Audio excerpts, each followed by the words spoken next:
Le duc et la duchesse de Cambridge et d'autres membres de la famille royale ont célébré le 40e anniversaire de Kate ce week-end. Pour marquer l'occasion, Kensington Palace a publié de nouvelles photographies prises à Kew Gardens en novembre de l'année dernière. Les clichés comprennent une image éblouissante de Kate dans une robe rouge flamboyante, ainsi que 2 photographies en noir et blanc. Ce week-end a également marqué une étape plus controversée pour la famille royale, le départ du prince Harry et de Meghan Markle de la firme. Cela fait maintenant 2 ans que le duc et la duchesse de Sussex ont annoncé qu'ils se retiraient de leurs rôles royaux. En janvier 2020, le couple a présenté son projet de devenir financièrement indépendant tout en continuant à soutenir la reine. Suite à leur départ, ils se sont installés à Santa Barbara, en Californie, où ils vivent actuellement avec leurs 2 enfants, Archie et Lilibet. Bien que la période ait été tumultueuse pour toutes les personnes impliquées, le prince William et Kate seraient désormais réconciliés avec la relation rompue avec Harry, selon Andrew Neil, l'ancien journaliste vétéran de la BBC et président de GB News. Le journaliste a parlé des événements dans le récent documentaire de Channel 5, 2021, The Queen's Terrible Year.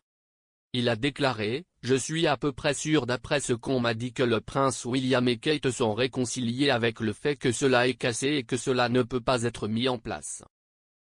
Pas dans un avenir prévisible en tout cas, et qu'ils doivent suivre leur chemin et William et Kate suivront leur chemin. » Harry est revenu des États-Unis au Royaume-Uni et a rencontré William à 2 reprises depuis son départ. Une fois, c'était pour les funérailles de leur grand-père, le prince Philippe, décédé à l'âge de 99 ans en avril 2021. Meghan n'a pas fait le voyage car elle était enceinte d'elle et du 2e enfant de Harry, Lilibet, à l'époque. Le couple s'est à nouveau rencontré quelques mois plus tard, en juillet, pour marquer ce qui aurait été le 60e anniversaire de leur défunte mère, Diana, princesse de Galles, dévoilant une statue d'elle dans les Sunken Gardens du palais de Kensington. À ces 2 occasions, Harry et William ont été vus en pleine conversation. La reine aurait été affectée par l'analyse médiatique des interactions de ses petits-enfants, selon Stewart Purvey.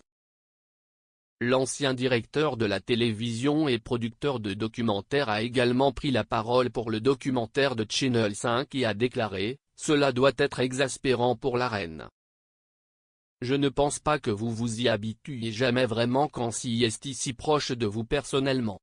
Voir vos petits-fils être contre-interrogés dans le sens où leur langage corporel est constamment examiné par la presse. » Cette année, Harry et William auront peut-être une autre occasion de se rencontrer alors que la reine célèbre son jubilé de platine.